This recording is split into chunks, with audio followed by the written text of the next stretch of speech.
So let's talk about grace for a minute, because there is a fine line between grace and guilt, and there's also a fine line between grace and excuses.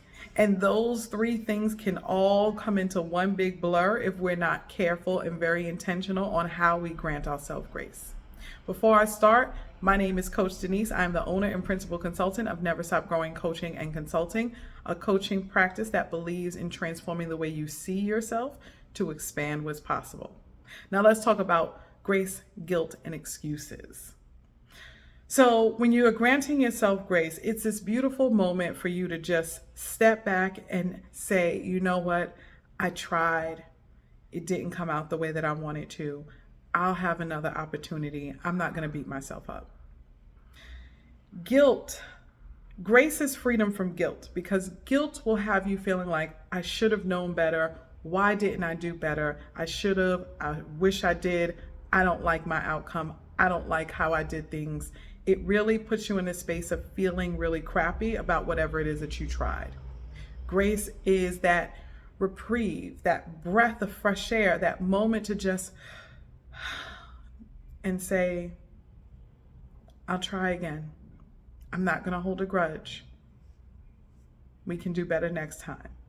Grace is also this gift that you get to give to others. But I always talk about experiencing something first before you try to give it, because it magnifies your ability to be an effective giver when you know what it's like to receive things. Okay, that's a whole other video. Just hold that in your mind as you're listening. Now, the excuses. We can also find ourselves in the space of defaulting to grace when we don't want to take accountability. And so that would look like you constantly saying, well, you know what, I tried and I'll do better next time. No.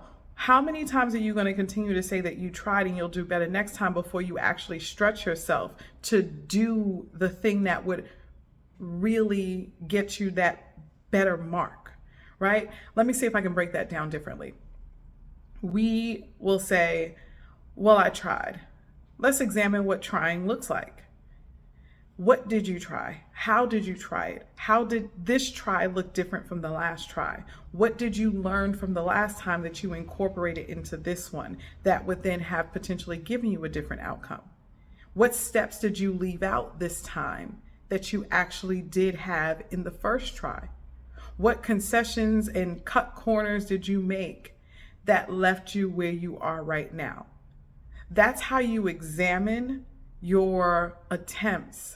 That's how you examine the success and challenges with whatever it is that you're trying to grow through.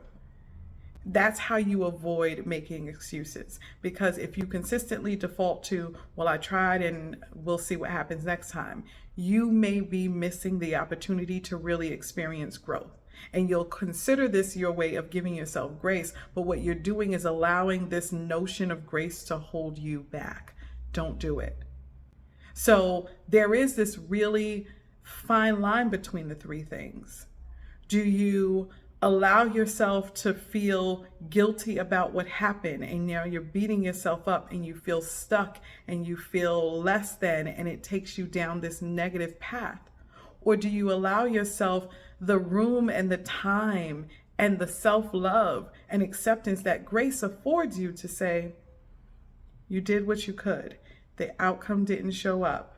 There will be another time. Just breathe through it. Don't beat yourself up. That is where we want to be. And at the very same time, we don't want to do that so much that we miss the moments where it's time to say, well, what did that look like? What did I try? What can I do different? What was the outcome? Where was the mistake? What can I tweak? So in giving yourself grace, you also want to be fair and accountable to yourself enough that you examine what you can do differently next time. So avoid the shoulda, woulda, couldas. Give yourself the grace of trying again. And before you try again, be sure to apply accountability by exploring what it is that you want to do differently. Hope this video helped. Let me know in the comments below. In the meantime, check out my website, The Key NSG. And in the meantime, y'all, never stop growing. Bye.